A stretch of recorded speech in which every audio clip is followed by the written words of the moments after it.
जय गुरुदेवाय नमः। जय राधे श्याम की। आज हम आपको सुख सागर से 5वें स्कंद का 10वां अध्याय सुनाएंगे। राजा रहुगुण और जड़ भरत का संवाद।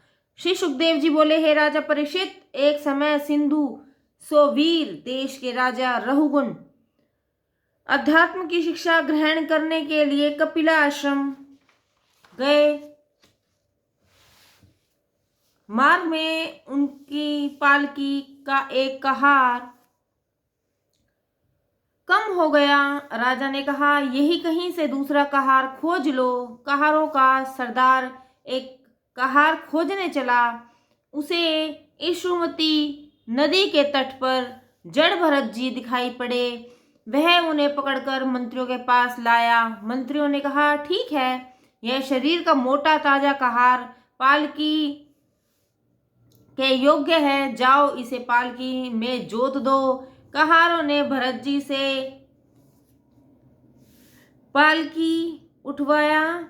भरत जी पालकी को कंधे पर जो लेकर चले तो अपने स्वभाव से पृथ्वी पर ऐसे देखते हुए चले कि कोई जीव जंतु उनके पैरों से दब न जाए।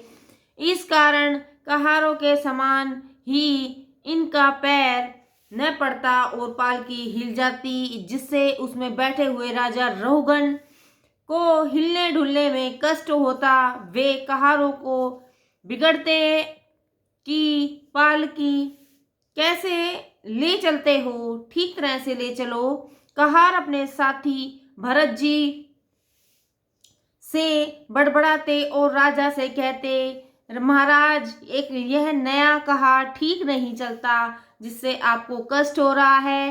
राजा रहुगुण ने नए कहार जड़ भरत जी को डांट कर कहा, क्यों जी, बहुत दूर से आ रहे हो, जो तुमको थकान हो गई है क्या? जड़ भरत जी तो अपने स्वभाव से स्थित थे। उन पर राजा की ऐसी डांट फटकार की बातों का कोई प्रभाव न पड़ा। वे अपने को ब्रह्म रूप समझते हुए पूर्वतः डगमग चाल से चलते ही रहे। इस पर राजा रहुगुण को और क्रोध आया और उन्होंने महात्मा जड़ भरत को न पहचान कर बहुत सी फटकार दी। इस पर भरत जी मुस्कुरा कर बोले, वीर रहुगुण, तुम्हारा कहना ठीक है, इसमें कोई छल नहीं है। वे अवश्य ही बहुत दूर से और अनेकों जन्मों से चलता आ रहा हूँ और अब इस प्रकार संसार में आकर चलते चलते थक गया हूँ। इसी से मेरे पैर पृथ्वी पर ठीक नहीं पड़ते हैं। फिर मेरे मोटेपन और पतलेपन को क्या कहते हो? इसमें तो कुछ विवाद ही नहीं है। मोटा दुबला आदि आदि व्याधि क्षुधा तृष्णा भय विषाद इच्छा बहुता निद्रा प्रेम क्रोध अहंकार गर्व और चिंता यदि आदि का संबंध तो शरीर से है और मेरा शरीर से कोई संबंध नहीं है। हे राजन, प्रकृति और पुरुष के अतिरिक्त सब कुछ नश्वर है।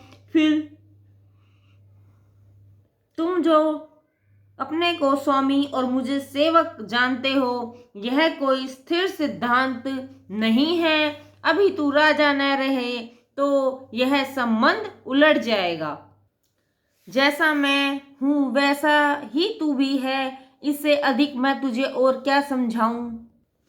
जो तुम क्रोध होकर मुझे डांटते हो और कुवाक्य कहते हो, इसको भी क्या कहूँ? मेरी तुम औषधि क्या करोगे? आत्मस्वरूप का भास होने से तो मेरी बुद्धि स्वयं ही ठिकाने लग गई है, जिससे मुझे अब किसी की शिक्षा नहीं चाहिए। मेरी शिक्षा के लिए तो मेरे पिता ने बड़ा प्रयत्न किया था, पर मैं ऐसा ही रहा। श्री सुखदेव जी कहते हैं, हे राजा परीक्षित, जब महात्मा जड़ भरत ने राजा से ऐसी बातें की तो उन पर इसका बड़ा प्रभाव पड़ा। उन्हें ज्ञात हो गया कि कोई आत्म तत्व प्राप्त योगी है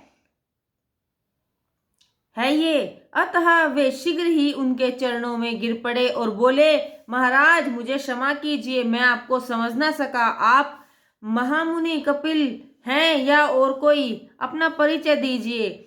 मैं महात्मा कपिल के पास ज्ञान सीखने जा रहा हूँ। क्या आप गुप्त वेश में हैं?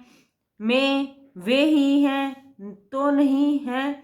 आप जैसा निरभिमानी मैंने किसी को नहीं देखा, पर हाँ, मैं कितना हतभागी हूँ जो आप जैसे महात्मा का अनादर किया। महात्माओं के अनादर से तो बड़े बड़े राज्य नष्ट हो जाते हैं और नष्ट हो गए। अतएव अब आप मुझे ऐसा कोई मार्ग बतलाइए जिससे मैं इस पाप से मुक्त हो सकूं। मैं आपकी शरण में हूँ, मुझ पर दया कीजिए। जय गुरुदेवाय नमः। जय राधे श्याम की।